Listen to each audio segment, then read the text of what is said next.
Guys, good morning. Ayan, samahan niyo ako, magluluto tayo ng sitaw na may sotanghon. Ayan. Ito nga pala, mainit na yung kawali. Maglalagay na tayo ng konting langis lang. At syempre, para magkakulay naman, lagyan natin ng konting aswete. Ayan.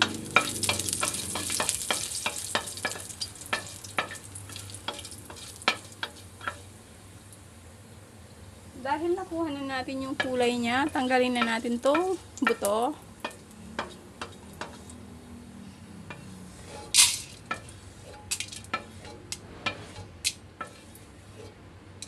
Sunod na natin tong bawang.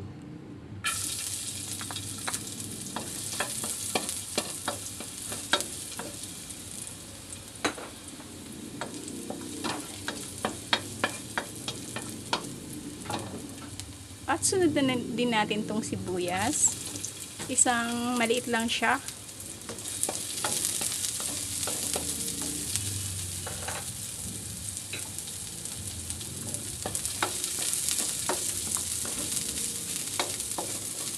Maglagay tayo ng konting manok, mga 150 grams.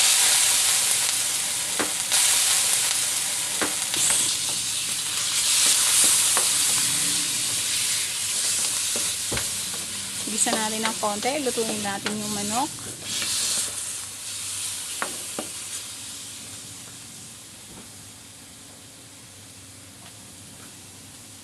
At lagay na natin tong half teaspoon na paminta, 1 teaspoon na asin,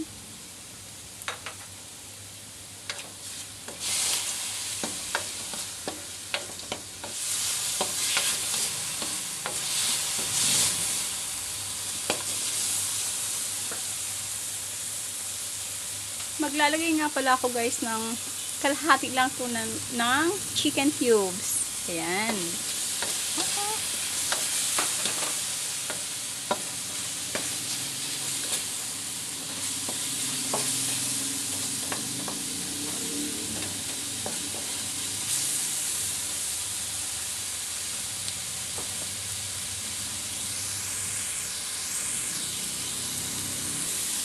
At sunod na natin tong sitaw. Siguro mga halagang 20 pesos lang to.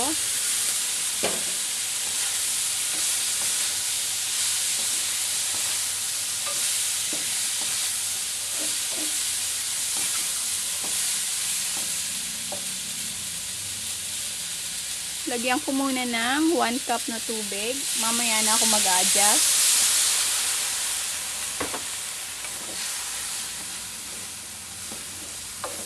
Dadagdag pa rin tayo kasi maglalagay tayo ng sotanghon.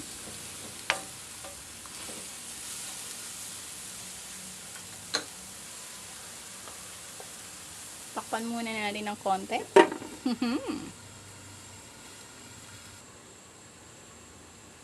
Ayan guys, silipin natin.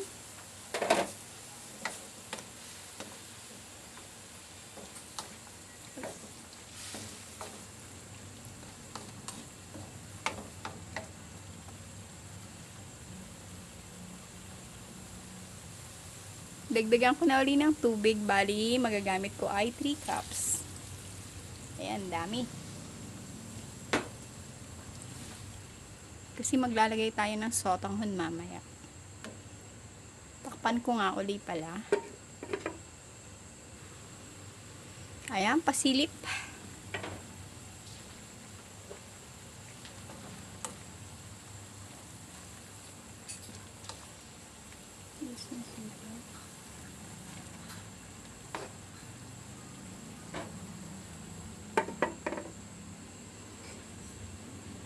Dagdag pala tayo guys ng 1 tablespoon na patis.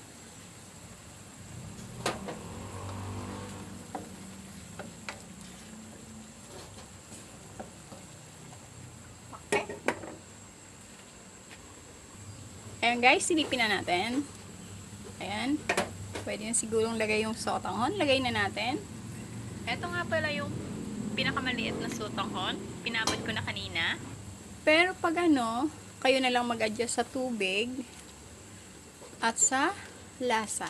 Salt to taste. Ayan.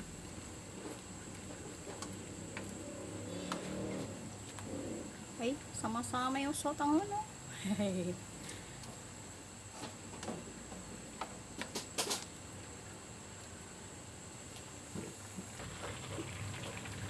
Lagyan natin ng siling haba.